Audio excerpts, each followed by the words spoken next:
Assalomu alaykum. Bugun 7-mart ofisimizga Ra'no xonim keldilar bir dunyo natijalari bilan. Bugun tongda video tashlangan gruppaga. O'shani Ra'no xonim men o'zim shaxsan oldim. O'zim u ayolga mahsulot bergandim deb aytdilar. Shunga Ra'no opa, o'sha ayol haqida ozgina bundoq gapirib bersangiz, u ayol qachon ichishni boshladi, aynan nimalarni ichdi, ya'ni videoda baribir to'liq 2 oy oldin boshladi ichishdi. Ismi Mavluda, Nuroboddan. Uni rosa ko'p natijalar. Nimani boshi telefondagi mana shu ayol. Assalomu alaykum. Men Samarqand viloyati Olg'a qishlog'ida yashayman. Ismim Mavluda. Yoshim 50da. Boshim ko'p og'risiydi. Rosa ko'p bosh og'rigan. Faqat dorilar bilan, ukollar bilan yashab turgan. Sochlar to'kilib ketgan. Sochini ko'rsatdi. Soch o'syapti. Boshi og'rib qolgan. Keyin ichib ketgan. Bir kuni, endi birinchi kuni borib tualetga borgan, ikkinchi kuniga borsa, ulgurmaganda uyning orqasiga qilsa, shunaqa uzun-uzun qurtlar chiqqan. Tirik hammasi, uzun rosa, lekin anasi qorni og'ribdi. Grijasi bordi qorni juda ham katta edi. Uni ushlasang qattiq edi-da. Ana shular ham ketgan. Muloyim bo'lgan ham kichkina bo'libdi. Ha, grisha yo'q. Qornida bu kundik bormi? Ana shu uchun shunaqa shishka bo'lib turadi. Shu yo'q. Tortilib ichiga chuqurcha bo'lib qoldi. Uni ham ochib ko'rdim. Keyin jigari qattiq edi. Shu ham muloyim. Keyin gemoroyi bor edi. Ularni aytmadi-da videoda. Gemoroyi bor edi. Gemoroyi ham ketgan. Matkasi pastga tushgan ekan. Jenskiy bo'yicha juda ham ko'p muammolar bo'lgan.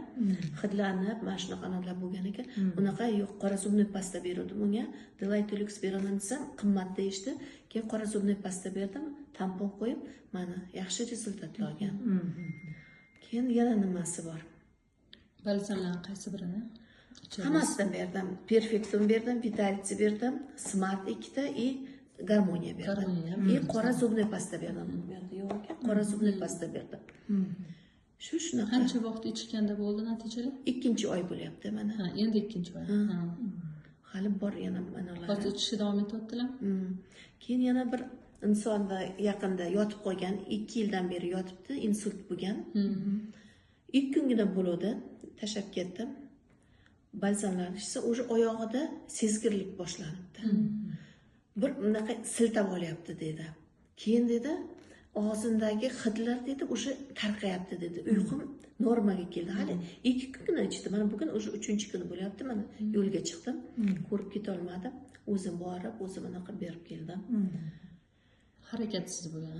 Va shu 2 yildan beri umuman ana qolmasdi. Gapirishlari ham qiyin edi. No, o'sha yaxshi rahmatlar aytib. Anaqa natijalar ko'p. Keyin bir Bahodir aka o'zi biladi. Bir kelinchak, Muqaddas degan kelinchakda traynichniy nerv bo'lgan. Mana bo'lgan, gripp bo'lgan, terlab chiqqanda muzday suvga yuzini yuvgan. Keyin og'iz qiyshayib, ko'z yopilmay qo'ygan, pirpirab qolardi-da. Umuman yopilmas edi. Ana shu qora zubniy pasta berdim, massajni ko'rsatdim, internetdan qaradimda, qanaqa massaj, shuni ko'rsatdim. Keyin balzamlar mana shuni ichasan. Ham ichigacha qo'yaver dedim zubniy pastalar. Hozir ana qilsam, ko'zi yumilyapti, og'zi ham yopilyapti. Endi salgina qolgan, nezametnida. U ham shu 2,5 oy ichida mana rezultat. Ra'no opa o'sha Samarqand qayerida? Nurobod tumani Olg'a qishlog'ida. O'sha Nurobod tumanidagi Olg'a qishlog'ini tabibiga aylanganlar hammasini balzamlar bilan davolab, gruppaga yuborilayotgan ko'p natijalarni bir qismi mana shu Ra'no opani berayotgan mahsulotlaridan. Baxtigul degan kelinchakda 5 yildan beri davolangan. Samarqandda ham, Toshkentda ham davolangan. Sistit, xronический sistit bo'lgan. Yuvinar ekan, er bilan qo'shilsa, sistit bo'lib qolar ekan. Shu qora zubniy pasta, im Perfecto Vitality Smart, nima berdim, Garmoniya. Bo'ldi. Rezultat yaxshi. Mana o'sha er xotin ichishganmi? Yo'q, bitta o'zi. Ayolni o'zida bo'lgan. Umuman yo'q. Rosa qichishib, achishib, qonapla ketardi, qiynalardi dedi. Mana yaxshi. Rahmatlar aytib ularni qildi. Rahmat sizga ham. Sog' bo'ling. Odamlarni sog'lom tiklashda sababchi bo'lib yuring doim. Rahmat.